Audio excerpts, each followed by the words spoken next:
বন্ধুরা, তোমাদের তো আমি নদীর ধার দেখিয়ে দিয়েছিলাম কেমন মাছের, কত ধরনের মাছের স্টল বসেছে, অনেক কিছু দেখিয়ে দিয়েছিলাম। ঠিক আছে, ওটা নদীর ধারে ছিল। আজকে দেখাবো রাস্তার দুধারে কত দোকান, কি আমরা কি কিনেছিলাম, তা আজকে তোমাদের সাথে একটু শেয়ার করি। দোকানগুলো ছিল নদীর সি বিচের ওপর, বিচে, আর এটা হচ্ছে রাস্তার দুই ধারে। চলো আজকে আমরা কি কিনেছিলাম তোমাদের সাথে একটু শেয়ার করি।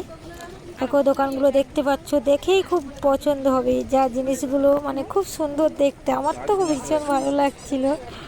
দেখো কি সুন্দর করে সাজিয়ে রেখেছে, বেশ ভালোই লাগছিল। আমি একটা এই ফোনের ক্যাপ, এটা হচ্ছে ফোনের ক্যাপ, আমি একটা নিয়েছি, কারণ জলে যখন স্নান করতে নামবে নদীতে, কি বৃষ্টি হচ্ছে, ওটার ভেতরে ফোনটা রাখলে ফোনটা আর ভিজবে না। এই পেন দুটো নিয়েছিলাম।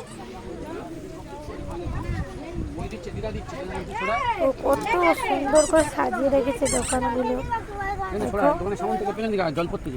আর বৃষ্টি হয়েছে তো, প্রচণ্ড বৃষ্টি হয়েছিল, ধারে পুরো রাস্তা পুরো জল জমে গেছিল, প্রচুর বৃষ্টি হয়েছিল আর কি। দেখো জিনিসগুলো কত সুন্দর লাগছে দেখতে, আর কত দোকান দেখো। শুধু লোক তেমনই বেশি ছিল না, অল্প লোক, কারণ বৃষ্টির কারণে বেশি লোক যায়নি। আর আমরা যখন দেখছিলাম তখন প্রায় 8টা সাড়ে 8টা বাজে। দেখো দোকানগুলো কিন্তু সাজিয়ে রেখেছে খুব সুন্দর, কিন্তু তেমন বেচা কেনা নেই, কারণ মানুষ কম, ওই জন্যে বেচা কেনা কম। বৃষ্টি হচ্ছে, আর দেখতে থাকো কত সুন্দর সব। রাতের বেলা বৃষ্টি হয়েছে, বুঝতে পারছো। ওখানে একটা মন্দির আছে, ছোট্ট মতো মন্দির, ওর ভেতরে আছে শনিদেব, বাবা শনিদেব, গ্রহরাজ, আর আছে মা তারা কালী আছে, নদীর দিকে মুখ হয়ে আছে। আমরা বাড়ি চলে আসছিলাম, হোটেলে, যে হোটেলে চলে আসছিলাম, তারপর আবার ঘুরে গেলাম। আর কি নেওয়ার বাকি আছে বলে আবার একটা দোকানে গিয়ে ঢুকলাম।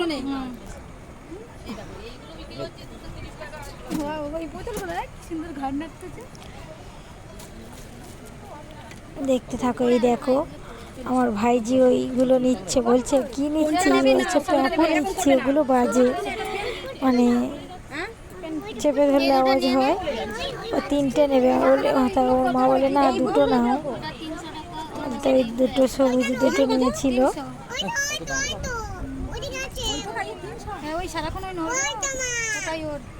দেখো কত সুন্দর সাজিয়ে রেখেছে, দেখো দেখলেই নিতে ইচ্ছে করবে, কত কি সাজিয়ে রেখেছে।